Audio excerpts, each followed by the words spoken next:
கண்ணான கண்ணே உன் வாய் வார்த்தை நம்பி கல்யாண தீபம் ஏற்றினேன்.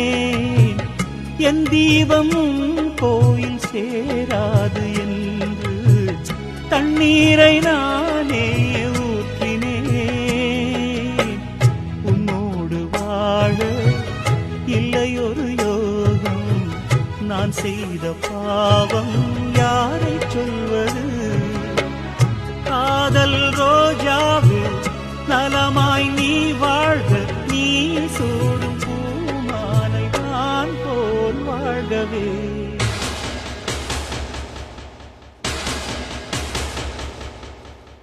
இளவே